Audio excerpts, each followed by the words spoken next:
Hugo Haussmann, bonjour. Bonjour. Vous êtes un homme, encore une fois, à multicasquette. Vous écrivez, vous dessinez, vous réalisez, mais comment vous faites pour scinder tout ça? Qui êtes-vous? Comment est-ce qu'on pourrait vous définir? Comme Carlos, à multicasquette.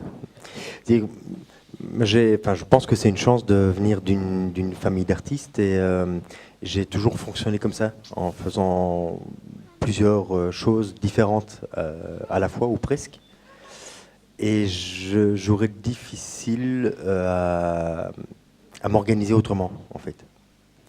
Parce que chaque chose en nourrit une autre. C'est-à-dire que mon travail de comédien nourrit celui d'écriture nourrit celui de réalisateur, celui de dessinateur nourrit... Enfin bon, tout se mélange et chaque chose nourrit l'autre. Voilà. Alors ça prend un peu plus de temps, mais j'ai toujours fonctionné comme ça. Vous publiez maintenant un recueil de nouvelles, oui, qui vient tout juste de sortir de presse il y a 2-3 jours. Voilà. Qu'est-ce que vous pouvez nous en dire? Pourquoi un recueil de nouvelles, justement? Et pourquoi pas? En fait, moi j'ai rencontré Éric Lamirois grâce à Stéphane Cuvelier, avec qui j'ai travaillé sur Les Deux Sous-Chics. J'avais fait l'affiche du spectacle, et puis Éric a décidé de publier le texte de la pièce de Stéphane, et ils m'ont demandé de faire des illustrations, que j'ai faites avec grand plaisir. Et puis, le succès qu'on connaît de la pièce a amené la suite de la pièce. Et pareil, Éric l'a publié, ils m'ont demandé aussi de faire les illustrations de la suite des Deux Sous-Chics. Et puis, au détour d'un verre avec Éric Lamirois, je lui ai dit, bah, tiens, moi j'ai écrit il y a pas mal de temps des nouvelles, est-ce que tu voudrais les lire? Et il m'a dit, oh oui. Et puis il les a lues, puis genre une semaine après, il m'a dit, ok, je le fais. Voilà. En fait, la majorité des nouvelles qui composent le livre datent d'il y a assez longtemps. La première date de 95, donc voilà. La plupart des nouvelles ont été écrites entre 95 et 2000. Et si vous voulez connaître vraiment la genèse, c'est qu'en 94, j'ai fait un spectacle, un seul en scène, mais pas un one-man show, un spectacle, une pièce de théâtre à un personnage. Et en travaillant avec le metteur en scène, le personnage, justement, on a développé, il était écrivain, et je me suis dit, mais ouais, il faudrait peut-être que je me mette à écrire pour savoir ce que c'est. Et c'est comme ça que j'ai commencé à écrire des nouvelles. Et puis, le spectacle s'est fait, mais j'ai continué à écrire, mais très sporadiquement. Et puis voilà le résultat. Et le thème, le thème peut-être majoritaire de ce recueil, c'est la solitude. Oui. Pourquoi ce thème-là? En fait, c'est très bizarre. Très solitaire à l'époque? Oui. Non, c'est quand Éric donc a décidé de publier le livre, il m'a demandé de faire un petit résumé pour le mettre sur le 4e de couverture. Et c'est à ce moment-là que je me suis aperçu que toutes les nouvelles avaient ce point commun-là. Et je n'étais pas conscient. Voilà, j'ai essayé de scinder en 2 phrases un résumé, pas d'un roman, mais un panel de nouvelles. Et c'est là que je me suis rendu compte, j'ai dit, mais en fait, elles parlent toutes de la solitude. Alors après, voilà, je pourrais me coucher sur un divan de psychanalyste, peut-être pour en parler, je ne sais pas. Je pense que aussi riche soit notre vie et aussi entouré qu'on soit, on meurt seul. Donc peut-être que, je ne sais pas, peut-être que ça vient de là. Vous êtes plutôt quand même un comédien rigolo. Vos dessins le sont aussi, sont souvent humoristiques. Ces nouvelles-là sont plutôt tristes. Oui. Est-ce que c'est une sorte d'exutoire ou est-ce que le rire cache quelque chose? Mais je pense que le rire est un bon moyen de faire passer des choses plus graves et plus profondes, en tous les cas. Et c'est vrai que pour les personnes qui ne me connaissent pas très bien, je pense que ces personnes vont être étonnées de la teneur de ces textes. Mais en même temps, je pense que c'est quelque chose de très personnel. Autant les dessins d'humour que je fais, pour la plupart, je les aime bien, sinon je ne les ferais pas, mais je trouve ça important de faire rire et de donner du plaisir aux gens, enfin que ce ne fût-ce qu'un sourire. Après, voilà, avec ces nouvelles, il y avait aussi l'opportunité de montrer une autre facette de qui je suis. Et justement, quelle est l'émotion que vous essayez de faire passer dans toutes vos activités? Alors là, je vais plagier mon pote Carlos, mais c'est donner du plaisir, donner du plaisir, donner de l'émotion en tous les cas. Alors l'émotion peut être le rire, peut être le pleur, l'étonnement, mais de donner de l'émotion. Votre papa est quand même le grand René Haussmann. Oui. Votre beau-père est le non moins connu Didier Commès. Oui. Est-ce que vous vous lancez aussi dans le dessin? Est-ce que vous n'avez pas peur de la comparaison entre ces grands noms? Non, parce que on a eu déjà ce genre de discussion avec mon père et mon beau-père quand il était encore des nôtres. J'ai absolument pas peur de la comparaison parce que nos graphismes sont tellement à l'opposé.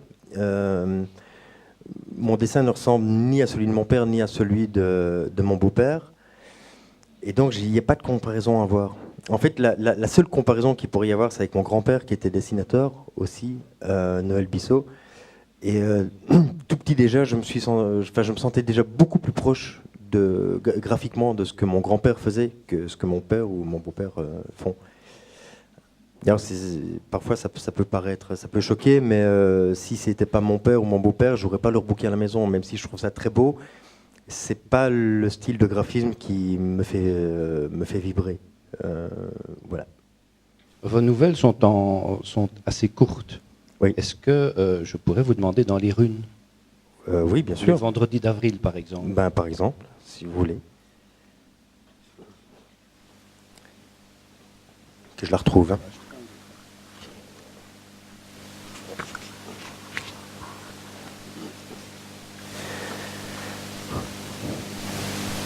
Est-ce que tu m'aimeras toujours, dis? Est-ce que tu m'aimeras toujours? Oui. Oui. C'est vrai? Mais oui. Ses yeux se fermèrent et sa bouche dessina un sourire sur son pâle visage. Elle s'était endormie, heureuse. L'homme se leva et avant de sortir de la chambre, il lança un regard, le dernier, en direction de celle qu'il avait tant aimée. La première chose qu'il fit en sortant de l'hôpital, c'est d'aller dans une librairie où il acheta une revue de bande dessinée. Ensuite, il longea la rivière, croisant des joggeurs fluorescents, dépassant des chihuahuas et leur vieille maîtresse, et il s'assit sur un banc. Son intention était de lire, mais il n'y parvint pas. Il regardait l'eau passer de droite à gauche, emportant tantôt un morceau de plastique, tantôt un bout de bois ou encore un canard endormi. Un gamin se tenait debout, près du banc. L'homme ne le remarqua pas avant un certain temps. Quand il le vit, ils échangèrent un regard. L'homme se leva et tendit le magazine au gamin qui n'avait rien demandé mais espérait en silence. L'homme s'éloigna. Il regagna le centre-ville en évitant soigneusement de repasser devant l'hôpital. Arrivé dans l'appartement qui avait été le témoin de son bonheur, puis de son malheur, il se dirigea directement vers l'armoire à glace qui se dressait à côté du lit, d'où il sortit une valise. Valise dans laquelle il entassa quelques vêtements et des affaires de toilette. Il quitta pour toujours son appartement, leur appartement. Après avoir avalé une quantité impressionnante de kilomètres, franchi des montagnes, traversé des ponts, longé des ravins, la voiture s'arrêta dans le parking d'un motel qui ressemblait plus à un chalet suisse qu'à un 4 étoiles. D'autant plus que dans cette région-là, la neige semblait éternelle. L'homme sortit de la voiture, se déplia, s'étira, regarda le motel. Ça lui rappelait une carte postale vue chez des amis. L'image de la carte était précise dans sa mémoire. C'était chez des amis, mais lesquels? Armé de sa valise, il pénétra dans le hall d'entrée, se dirigea vers la réception où campait un drôle de petit bonhomme. Les yeux ronds, presque globuleux, un nez en trompette, des oreilles légèrement décollées et asymétriques, des cheveux très courts et un rictus, ou un sourire, qui coupait son visage en deux. Il était tard. C'est pour? L'homme fut visiblement troublé par cette question dans un motel perdu tard le soir. Que peut-on demander d'autre qu'une chambre? Une chambre? Vous êtes seul? L'homme ferma les yeux et inspira profondément, puis il bloqua ses respirations, Puis il ouvrit les yeux et, dans un soupir, il dit « Oui ». Il signa le registre que lui tendait l'espèce de mutant, mi-homme, mi-caméléon, qui servait vraisemblablement de tout dans ce motel. Réceptionniste, groom, maître d'hôtel, réveil matin, qui sait, peut-être était-il aussi le patron. Et le cuisinier. « Bien, monsieur Spiegelman, chambre 27, c'est au fond du couloir, au premier étage. » La chambre était petite. Mais après tout, l'homme n'avait besoin de rien d'autre que d'un lit et d'une douche, les WC étant à l'autre bout du couloir. Il ne prit pas la peine de défaire ses affaires, ni même de se déshabiller. Il s'étendit tout habillé sur le lit étroit. Tout habillé, pourtant si nu. Ses yeux grands ouverts parcouraient le plafond avec nonchalance. À l'envers, la croix accrochée au-dessus de lui ressemblait à une épée. Lorsque son regard s'arrêtait sur ce crucifix, il se sentit un peu comme Damoclès. Il pensa aussi que le temps devait s'écouler plus lentement la nuit, comme si lui aussi devait se reposer. Cette réflexion lui vint alors que le soleil s'immisçait tranquillement dans la chambre entre les lourds rideaux brodés. Il n'avait pas fermé les yeux de toute la nuit. Les radiateurs n'arrêtaient pas de faire tac-tac, mais ce n'est pas ça qui avait empêché le sommeil de venir. Le petit déjeuner entre 7h30 et 10h, lui avait dit l'homme à la tête d'un nain de jardin raté. À 7h30, l'homme était assis à table dans la salle du restaurant, il était seul. L'homme au visage pourfendu lui apporta du pain, de la confiture, du beurre et du café. « Bien dormi, monsieur Spiegelman ?» Et juste pour avoir la paix, Vincent Spiegelman lâcha « Ouais. » Après s'être passé le visage sous l'eau froide, l'homme avait repris la route. Il allait bientôt manquer d'essence lorsqu'une station-service comme sortie de nulle part apparut. Finalement, pensa-t-il dans un sourire ironique, j'ai de la chance. Il y a parmi les humains quelques catégories de gens particulièrement énervants. Les pompistes en font partie. Tout comme les coiffeurs, les concierges, les facteurs, ou encore les charcutières, les boulangères, ou les voisins de palier, enfin, certains. Celui de Vincent Spiegelman, en tous les cas, ils ne peuvent s'empêcher de vous poser des questions. Vous ne trouvez pas qu'il n'y a plus de saison? Est-ce que madame va mieux? Il n'y a plus que des délinquants chez les jeunes, n'est-ce pas? Les médecins, c'est tous des charlatans et compagnie, non? Vous aimez le foot? C'est tout de même dommage. Elle était jeune, hein? Le pompiste de ces stations solitaires était un spécialiste. Vous voyagez seul? Vous allez rejoindre quelqu'un? Vous fuyez quelqu'un? Et le tout accommodé de clins d'œil, se voulant complice. Vincent Spiegelman n'était pas un agressif. Heureusement pour le pompiste. Sans mot dire, il paillasse cet être stupide sur lequel était juchée une bête casquette bleue avec en lettres dorées « Boss ». En s'éloignant, l'homme jeta un coup d'œil dans le rétroviseur. Il remarqua cet imbécile qui lui faisait des signes d'au revoir en brandissant un chiffon huileux. Au premier tournant, le pompiste disparut et avec lui la station-service. Il y a des choses comme ça qui sont faciles à oublier. Et puis d'autres. Vincent Spiegelman savait très bien que sur ces petites routes sinueuses et montagnardes, il lui suffirait de ne pas tourner le volant lors d'un virage. Mais il n'en avait pas le courage. Il n'avait pas de courage, pas même celui d'accompagner l'être aimé jusqu'à la fin. Lui et elle s'étaient rencontrés d'une drôle de façon. Ils étaient jeunes encore.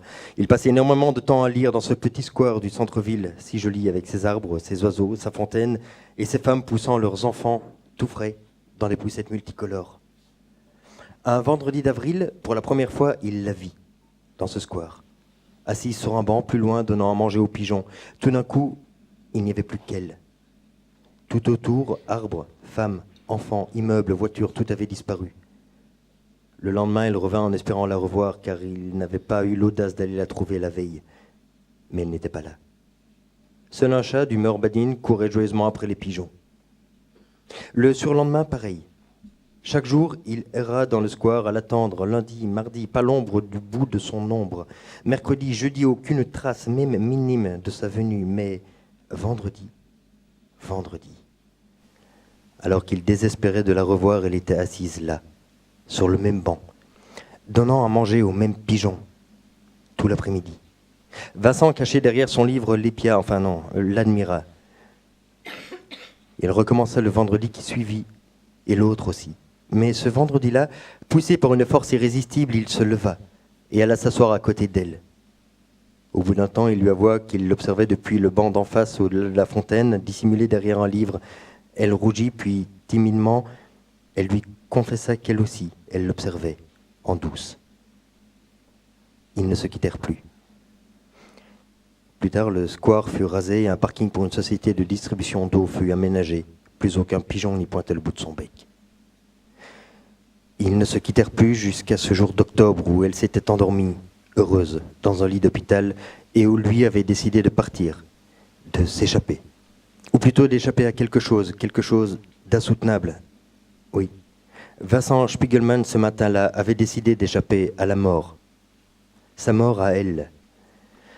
Au volant de sa voiture, il se sentait lâche, mais en même temps l'impression qu'un poids énorme venait de s'envoler de son cœur, de son être tout entier. Après tout, ce n'était pas sa faute si la maladie était irréversible. Pendant un bref instant, une fraction d'éternité, il ferma les yeux. Sa tête était pleine d'elle, de son visage, de son corps, de sa voix, de son rire. Il cria son nom. Mais il ouvrit les yeux trop tard. Le pare-choc du camion avait déjà commencé à entamer le capot de la voiture. On aurait dit des voix d'anges, mais ce n'était que le crépitement des flammes. Au-delà de ce ronronnement, il y avait la voix de plusieurs personnes, le camionneur et 2 touristes excités. Vincent Spiegelman ne discernait pas bien ce qu'il disait. Sa tête reposait sur le volant. Le sang coulait sur son visage, noyant ses yeux, ses oreilles et sa bouche. La seule chose distincte qu'il entendit juste avant l'explosion fut « Est-ce que tu m'aimeras toujours, Andy ? Est-ce que tu m'aimeras toujours ?»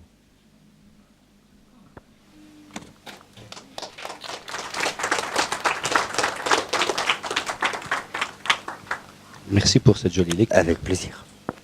Est-ce que tu es un auteur de prédilection ? Alors oui, moi j'ai 2 auteurs de prédilection qui sont Chuck Palahniuk, à qui l'on doit Fight Club, Survivant, Snuff et d'autres livres, qui est un auteur américain extrêmement bien traduit en français. Et un autre auteur américano-français qui est Howard Buten, qui est vraiment dans un tout autre style, qui a écrit, son livre le plus connu, c'est Quand j'avais 5 ans, je m'ai tué. Et chose que beaucoup de personnes ignorent, c'est qu'il y a une suite à ce livre qui s'appelle Le cœur sur le rouleau compresseur. Mais il a écrit beaucoup d'autres livres. Et j'ai eu la grande chance de rencontrer Howard Buten et d'avoir une relation épistolaire avec lui. C'est un homme, un être humain exceptionnel. Et un auteur que je recommande si vous ne le connaissez pas. Et si le Hugo Haussmann d'aujourd'hui devait rencontrer le Hugo Haussmann jeune, qu'est-ce que tu lui dirais ? Je ne sais pas si je lui dirais quelque chose, je lui mettrais quelques baffes à mon avis. Pourquoi ? Quand j'étais plus jeune, j'imagine, dans mon souvenir, il y avait une certaine prétention, une certaine arrogance. Puis après, voilà, on évolue. Puis tu as rencontré Carlos Vaquera. Et voilà. Carlos, je te dois tout. Non, mais voilà, les rencontres qu'on fait, la vie simplement nous change en mieux. C'est pas pour le meilleur des cas. Voilà, moi j'ai la chance d'avoir rencontré ma petite femme qui m'a fait beaucoup grandir aussi. Quels sont tes projets ? Alors, les projets... il n'y a pas les 2 Sushik 3 ? Je regarde Stéphane qui est occupé. Alors, les projets... Il y a beaucoup de projets qui ne payent pas les factures et qui sont encore à l'état de projet. Ça commence à se concrétiser. En fait, ça fait 3 ans et demi que je prépare mon prochain long métrage qui est très compliqué à monter. Et donc, je viens de le mettre en parenthèse pour réaliser un film qui va être plus simple à faire. Qui est aussi une comédie qu'on va tourner un peu rock'n'roll à l'automne, avec Stéphane Cuvelier d'ailleurs, dans un second rôle. Donc là, on est en train de préparer ça. Un seul en scène pour la saison prochaine aussi, sous forme de conférence. C'est une conférence sur l'humour. Je pars du principe qu'à l'époque, Pierre Desproges disait qu'on peut rire de tout, mais pas avec tout le monde. Et là, je fais le constat et je dis qu'on ne peut plus rire de rien avec personne. Et donc, au début du spectacle, je dis on ne peut plus rire de ça, de ça, de ça, de ça. Et c'est toutes les choses dont je vais parler pendant la conférence. Voilà, ça ne va pas plaire à tout le monde. Et puis en dessin, il y a une bande dessinée plus ou moins autobiographique sur le métier d'acteur qui est dessinée, qui est faite, mais dont mon frère fait les couleurs. Donc là, il est en train de finir les couleurs et ça a été en projet au Lombard pendant 1 an et puis finalement ça ne s'est pas fait. Donc là, une fois que les couleurs seront faites, je vais retourner à harceler le Lombard et puis d'autres maisons d'édition si le Lombard ne la fait pas. Est-ce que vous avez des questions? Ou pas, hein. À l'animateur, juste, ça facile de gagner une demi-heure en faisant lire un bouquin. C'est gentil, merci. Oui, mais moi je l'ai lu. Oui. Mais n'empêche que ça valait le coup. Oui. Ah oui, j'ai adoré. À la fin, Achetez le bouquin.